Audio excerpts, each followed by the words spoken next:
Sa pagtindi pa ng tensyon sa Middle East, tumitindi rin ang pasanghirap ng mga motorista sa bansa sa pagsirit ng presyo ng produktong petrolyo.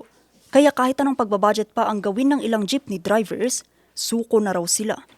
Mahirapan ma'am kasi mahal ang diesel. Saka hindi pa tumaas ng pamasahe. Para sa pamilya. Kaya ewan kung paano. Tsagain na lang siguro. Ito lang naman ang hanap buhay namin.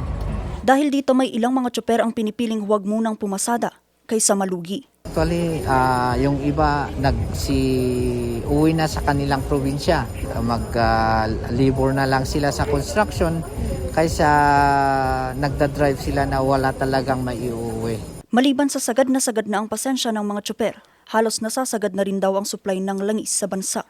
Sa pagdinig ng Protect Ad Hoc Committee ng Senado So right now the issue is pretty much on the pricing. The supply is tight, but for Chevron, it's still manageable, at least for March and April.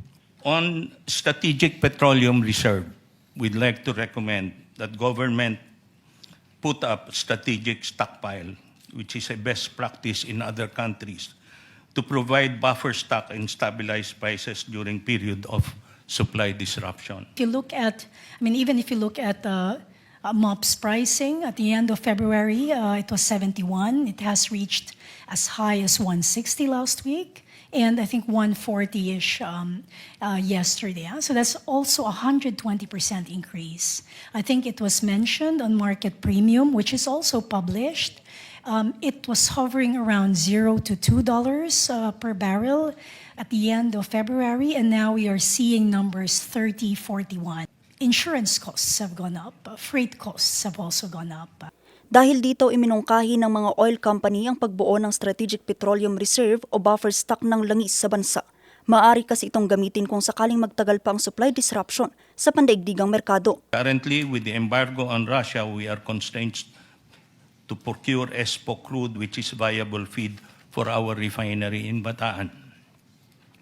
The Philippines may also explore G2G arrangements with our other fuel exporting countries in the region to give preferential treatment to our oil industry players.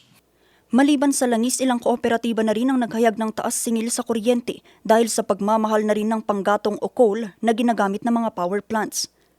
Dahil dito nanawagan ang ilang senador na busisiin din ang singil sa kuryente.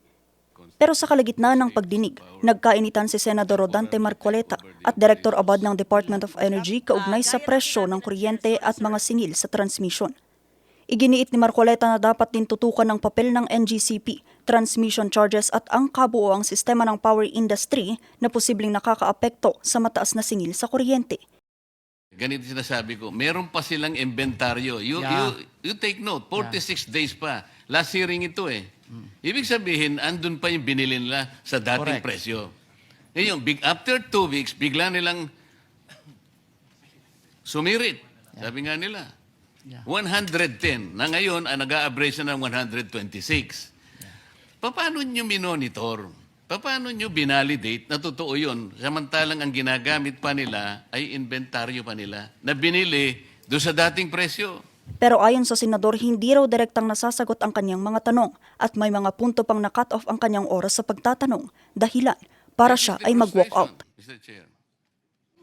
Salamat po. Mr. Chair. Senator, si Mr. Balbuena, you want to interject? Ba't ka aalis kung frustrated ka? Wala kang sagot na nakuha. Sa pagtatapos ng pagdinig, inatasan ng Senate Committee ang mga ahensya na magsumite ng kanilang position paper at resolution analysis para makabuo ng mga posibleng hakbang ng pamahalaan sa krisis sa enerhiya. Vanessa Bugtong, RNG News.